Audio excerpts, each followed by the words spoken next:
uko mbele tunalenga kitu gani, njia yetu ni ipi, ndio mnatunga katiba yenu. Kutokana na haya tuliyokubaliana, sasa katiba iseme 1, iseme 2, iseme 3, iseme 4. Lakini mtakwenda moja kwa moja watu wote, kila mtu kavimba machavu, mnaunga katiba ipi itaungwa hapa? Nimesema kwanza turidhiane. Na kwa sababu wamechafua nchi, nilichofanya mwanzo ni kuunda tume ya kuangalia undani wa hili jambo. Nimewapa miezi 3 waangalie kwa undani, watuletee taarifa yaliyojiri ni haya, tofauti ziko hapa, hapa palitokea si haki, hapa palikuwa na haki. Tukisha kuyajua hayo, tunakaa sasa, haya tulioletewa ni haya, njoni kamati ya maridhiano, piteni sasa, tofauti ni hizi, matatizo ni haya, piteni sasa kwa makundi mbali, wakwambieni haya tunakwenda nayo vipi. Hiyo sasa ndio tume ya maridhiano. Baada ya hapo tunakaa kuunda katiba yetu.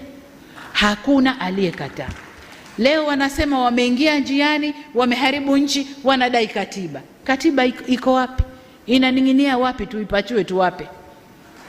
Katiba ni mchakato, ni process. Tunaanza hili, tunakwenda hili, tunakwenda hili. Sasa katika vile visingizio vya kuepuka na aibu ya kushindwa kwenye uchaguzi, wanaweka visingizio. Visingizio vyote hivi vinaungwa mkono na nje. Hawana hata aibu. Nje huko wanakaa, Tanzania ifanye 1, ifanye 2, ifanye 3, halafu ndio itakuwa hivyo. Who are you?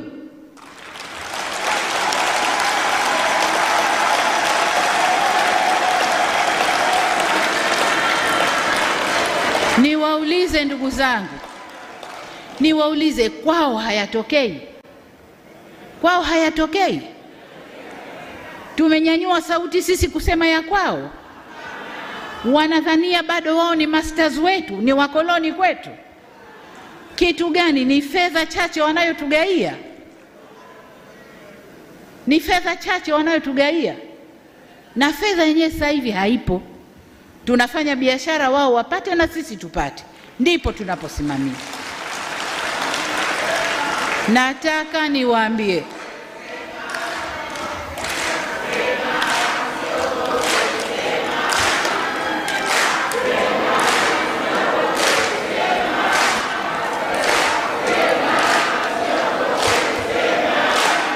Tanzania oye!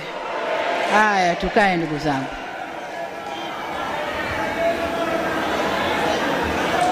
Nataka niwaambie ndugu zangu wa Tanzania,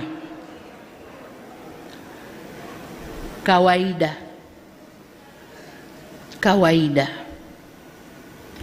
mwanamke mzuri ndio anayepiganiwa. Uongo kweli?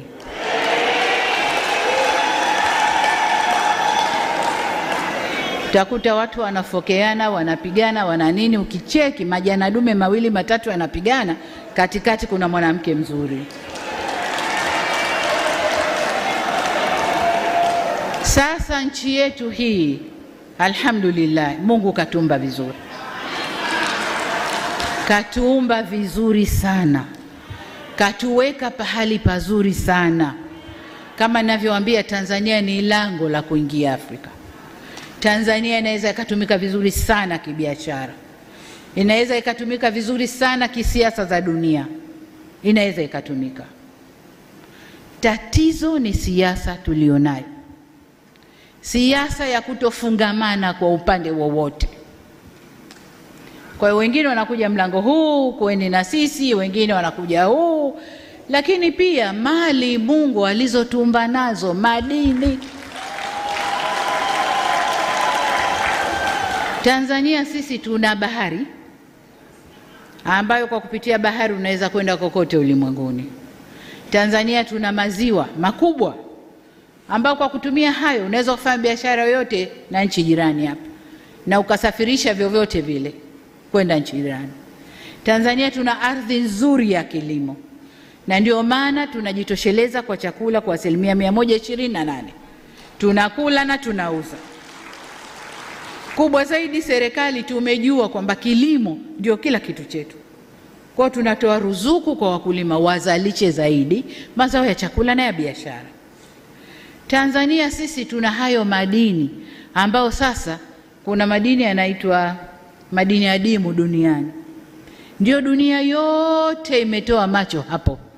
Pamoja na kwamba yapo kwengine duniani, lakini Tanzania ni moja kati ya nchi ambazo hayo madini yapo na watu wanayatolea macho. Kwa hiyo tunapigwa, tunalembewa mawe kwa vile Mungu alivyotuumba.